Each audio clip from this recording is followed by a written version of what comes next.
Many cities and countries are also reporting an increase in hospitalizations and intensive care bed occupancy. At the same time, we must remember that this is an uneven pandemic. Countries have responded differently, and countries have been affected differently. Almost 70% of all cases reported globally last week were from 10 countries, and almost half of all cases were from just 3 countries. For every country that's experiencing an increase, there are many others that have successfully prevented or controlled widespread transmission with proven measures. Those measures continue to be our best defense against COVID-19. There has been some discussion recently about the concept of reaching so-called herd immunity by letting the virus spread. Herd immunity is a concept used for vaccination, in which a population can be protected from a certain virus if a threshold of vaccination is reached. For example, herd immunity against measles requires about 95% of a population to be vaccinated.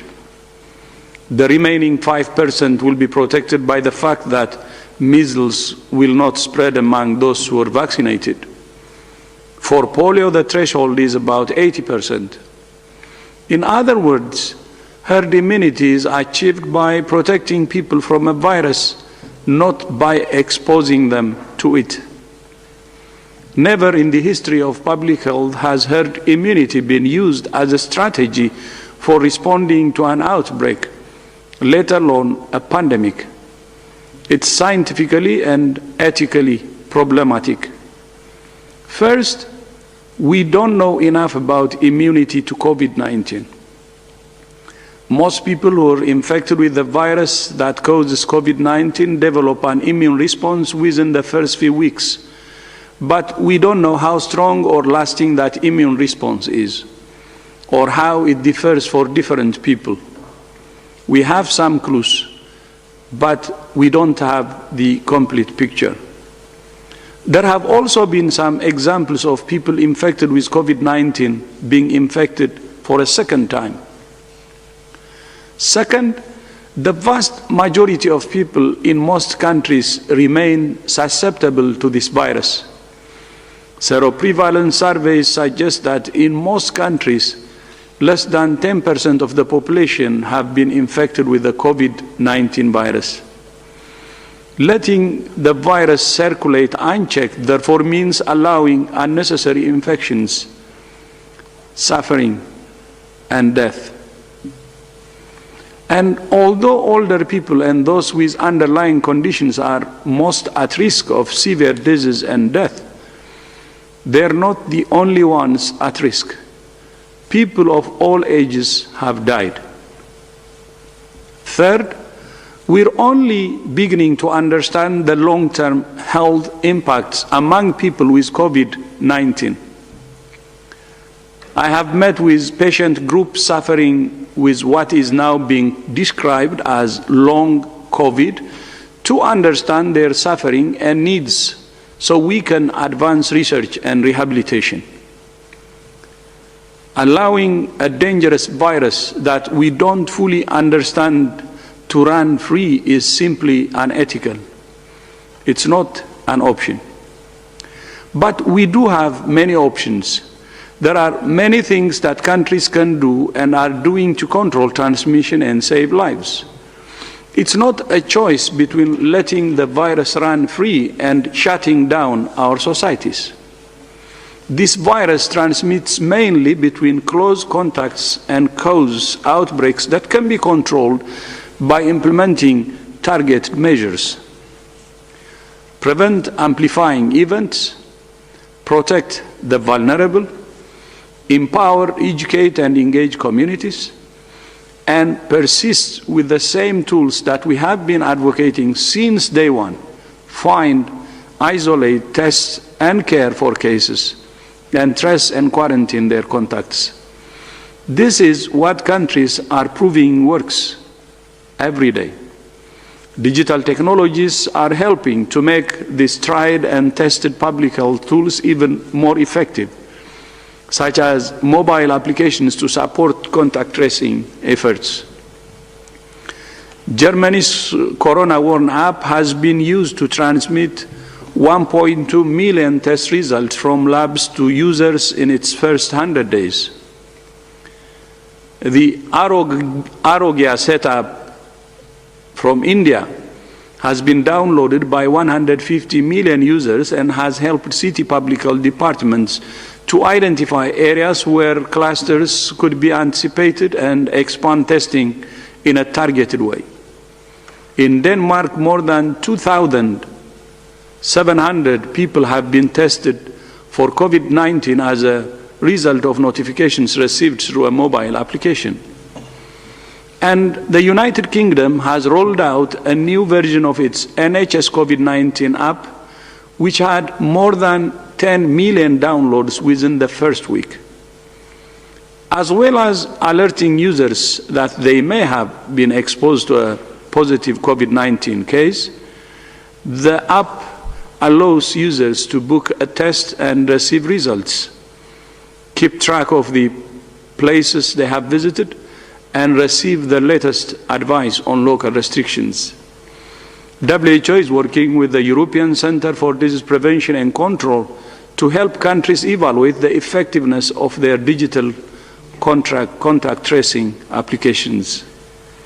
This is just one example of the innovative measures countries are taking to control COVID-19. There are many tools at our disposal. WHO recommends case finding, isolation, testing, compassionate care, contact tracing, quarantine, physical distancing, hand hygiene, masks, respiratory etiquette, ventilation, avoiding crowds, and more.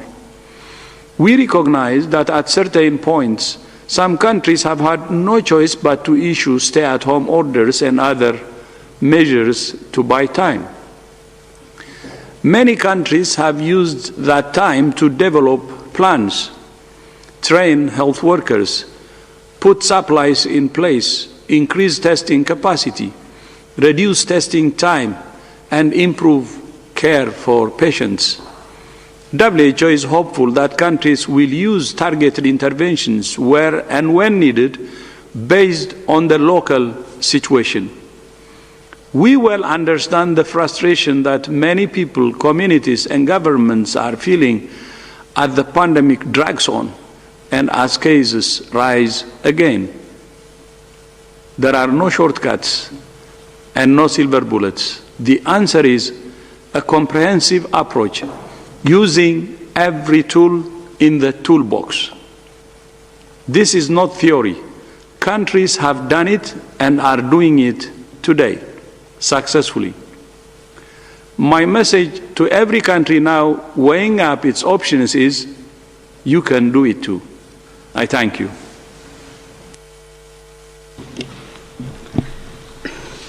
Thank you, Dr. Tedros. We will now open the floor to questions from journalists. I remind you that you need to raise your hand, use the raise your hand icon in order to get in the queue to ask questions. I would like also to remind journalists to ask, please, only one question to allow for more journalists to intervene. Let's start the first question with Kai Kupferschmidt from Science. Kai, can you hear me? Yes, thank you very much, Fadela. This is probably for Bruce Aylward. I'm not sure whether he's joined already. I just wanted to ask whether you could give a quick update on where the COVAX facility stands, both in terms of who has, committed, signed the commitment, and in terms of the vaccines that have actually been, the vaccine contracts that have been signed. Thank you, Kai. Can we come back to you later on? Bruce is in a meeting, but maybe Dr. Soumya Swaminathan can take this question. Yes, thank you, Kai. The COVAX facility is going from strength to strength. October 9th was another deadline for countries to make commitments, and over the weekend we have over 180 countries that have committed. These include the self-financing countries, and the latest one to join and make a public announcement was China. And then you have the 92 AMC countries which will be eligible for Gavi support for the vaccines. So actually, when you add up all of these countries together, they represent 90% of the world's population. So it looks like the COVAX facilities really brought countries and people together, and it sets a good example for believing in and trying to achieve equitable access of vaccines. The second part of your question was about investment in vaccines, I think.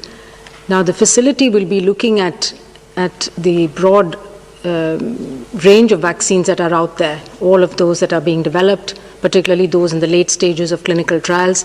As you know, CEPI has 9 candidate vaccines in the portfolio that they have supported the R&D for. 3 of those are in phase 3 clinical trials. But the COVAX facility will be looking at a number of other candidates as well, as the data comes out of the trials. And then they will be making decisions on advanced market commitments for several of those vaccines. And again, there'll be an external advisory committee that is going to advise the COVAX facility to make those investments. So at the moment, it's looking good. On the funding side, there's still a shortfall. We need to get 2 billion doses, $2 billion, by the end of this year, and another 5 billion next year to supply just the AMC 92 countries, which will be able to provide them, for up to about 16-17% of their population. So there's still a bit of fundraising to be done, but I think the commitment seems to be there. Thanks. Thank you, Dr. Swaminathan. I would like now to invite Bianca Rottier from Globo for the next question. Bianca, can you hear me? Hi, Fadela, can you hear me? Very well. Go ahead, please.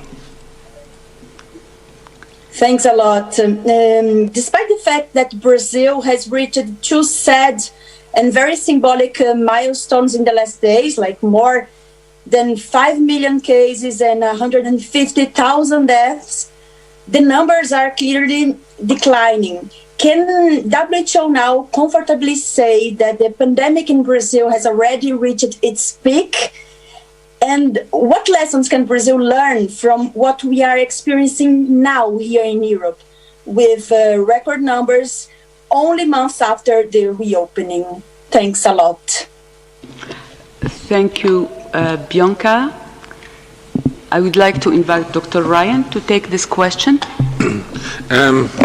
Yes, well, we are pleased to see the numbers stabilizing and going down in Brazil, but remember, they're stabilizing and going down from some very, very high numbers, and there are still many people getting COVID-19 in Brazil and across the Americas. While there has been an overall downward trend in Central and South America, there are a number of countries in which that trend is still upwards. Again, we congratulate the frontline health workers in Brazil for what has been a very, very long and continues to be a very long fight, and also the communities in Brazil for continuing to work to try and reduce the spread of this disease. But as we've all learned at the School of Hard Knocks over the last number of months, is the fact that disease is on the way down does not mean that disease will not pick up again, and very, very quickly in certain circumstances. So we need to remain vigilant in all countries, and there needs to be a high index of suspicion as numbers go down to make sure that you detect areas in which the numbers may be going up. Brazil, very, very large country. It's almost the size of half a continent. So saying that the disease is on the way down in Brazil is a positive thing, but that does not mean in other certain areas that the disease is not on the way up, and therefore local authorities, state authorities will have to remain vigilant over time. So yes, we're always glad when a country like Brazil, that has so many people and contributes so much to the global economy and global culture, is gaining some success, but no country is out of the woods yet, and everyone needs to remain vigilant. I think that Dr. Van Kerkhove would like to add something. Yeah, just very briefly, not specific to Brazil, but specific to all countries, in that where we are in this pandemic right now and what we have learned, and Brazil is no different, is we're so far advanced in terms of our knowledge about how to deal with this virus, and as you've stated, there is a decline that we are seeing across in Brazil and in a number of countries, while in others that we are seeing a resurgence. I think the knowledge that we've all gained on not just what to do, but how to implement this is just as important. And so this feedback mechanism about looking at how all of these interventions have been applied in each country at the subnational level, and how those measures were put in place, how the measures are being adjusted as we go through this calibration period of opening up societies while keeping transmission at a low level, while applying the tools we have for active surveillance and case finding, is really quite critical. And that feedback loop, that learning loop, needs to be constant. And I think all of us remain humble to this virus and the fact that we don't know everything. But we know a heck of a lot more than we did a few months ago.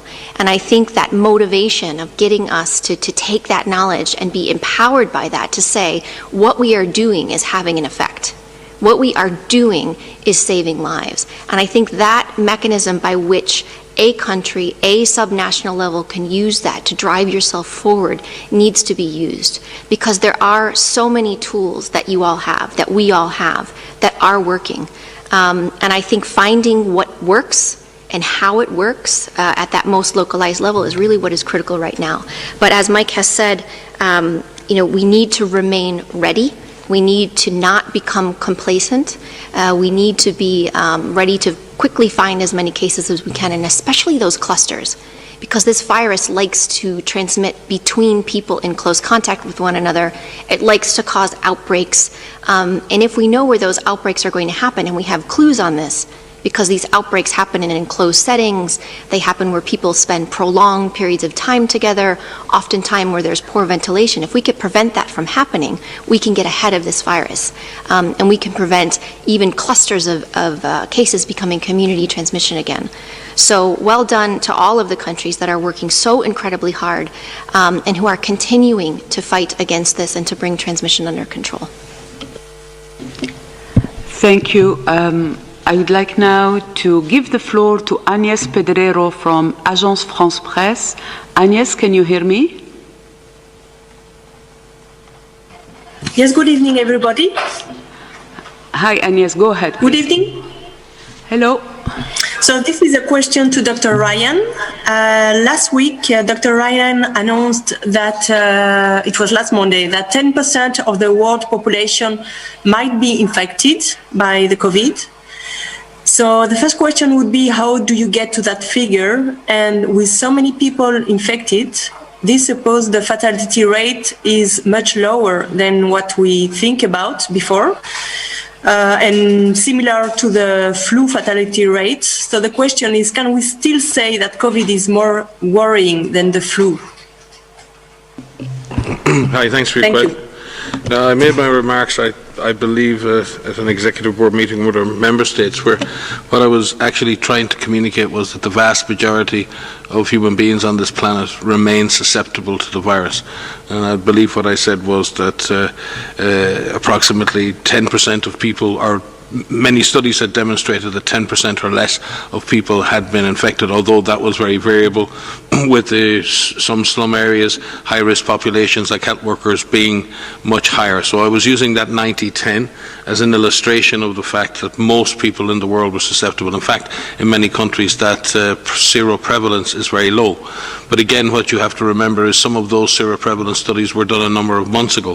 What we currently have is a lot of work going on to summarize summarize all of the serologic studies that have been done.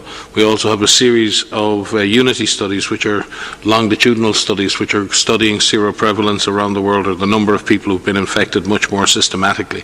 So from that perspective, you can say that 10%, if you look on average at some of these studies, on average 10% or less, and some it's much less, and in some studies it's much more. So this, my point, was illustrative, and we will be coming out with much more detailed data as we make our estimates more accurate. I don't know, Maria, if you want to speak to that issue of how we're looking at the data right now. Thanks, Mike. Yes, so as you've heard us speak many times before, we're looking at these seroepidemiology studies that are occurring globally. We are looking at a number of ways, first of which we're looking at the publications that are coming out. These are peer-reviewed publications, preprints, government reports, and to date there's more than 150 published results from such studies that Mike has just referred to.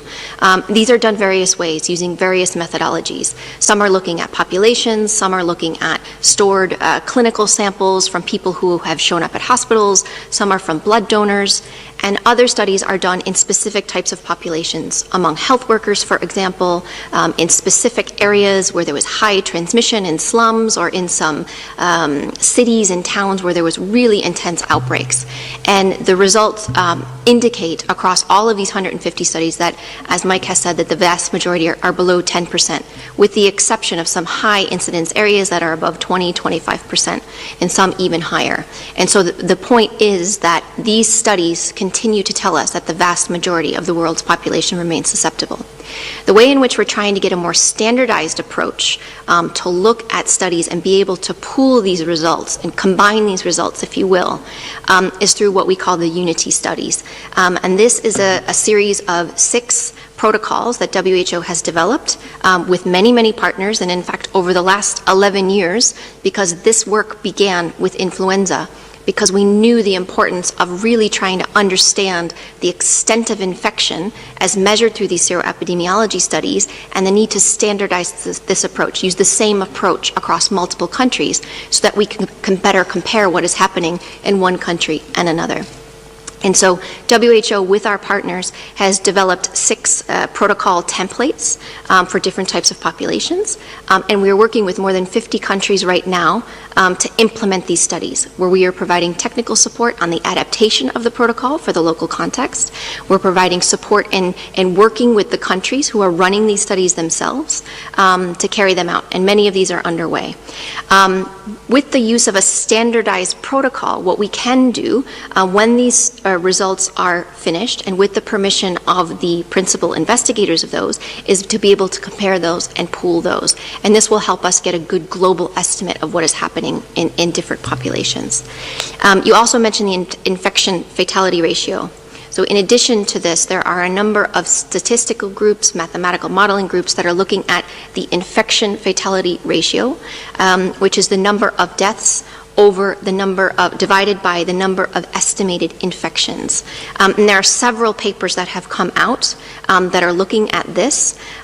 Several of these analyses have used published or preprint seroepidemiologic study results, and they all converge around a point estimate of around 0.6%. Now that may not sound like a lot, but that is a lot higher than influenza. And the infection fatality ratio increases dramatically with age. So we can provide you with these papers. These papers are published, but there is a big increase in the infection fatality ratio by age. But overall, these converge around the 0.6%. Thank you. I would like now to invite Bloomberg reporter for the next question, Tim Loh from Bloomberg. Can you hear me, Tim? Yes, and can you hear me? Yes, very well. Go ahead, please. All right, thank you. Yeah, so my question has to do with the recent upsurge in Europe right now. Even in countries like Spain, where the current wave of infections is hitting especially hard, hospitalizations due to the virus are still far lower than they were at the peak of the first wave. I'm just looking for an update on your current thinking as to why this is, and what risk factors might cause this trend to worsen in the coming weeks or months. Thank you, Tim. Dr. Ryan? I'll start. Maria will likely add. Well, clearly, as we've seen in all cases of rising incidence so far in this pandemic, that the incidence of hospitalization and deaths lags behind the incidence of cases themselves, and it takes a number of weeks usually for those numbers to feed through into the system. But we also recognise that within that, that lag has been over a longer period of time. And it may reflect a shift in the age distribution of cases, or at least of tested cases, with more disease in younger age groups who don't tend to be hospitalised or don't tend to have fatal outcomes. That's certainly it's certainly a factor. But what we are beginning to see worryingly in places like France, like the UK, Ireland and other countries, is hospitalisation rates increasing, ICU occupancy rising, and it's really important that health systems are able to cope with what will be an increasing number of cases in hospital and ICUs over the coming weeks. The question remains as to how many of those daily incident cases convert into hospitalizations and then into very seriously ill patients. And we don't know that. We don't know that for sure. If this trend continues, yes, it could be down to the age base. In terms of people going into ICU or even being hospitalized, again, Maria may speak to this, but we've learned a lot about how to recognize early symptoms of the disease, how to ensure that patients who are vulnerable are better protected, and those that are vulnerable get access to early treatment. I think a lot of this is making sure that those... All right, so we come out of that media briefing by the World Health Organization on COVID-19 across the world, and with that, that's how we come to today's edition of SA Today here on the CBC News Channel. We thank you so much indeed for taking the time. The full view coming up at the top of the hour from myself and the entire SA Today crew. Good night. Salam Hanke.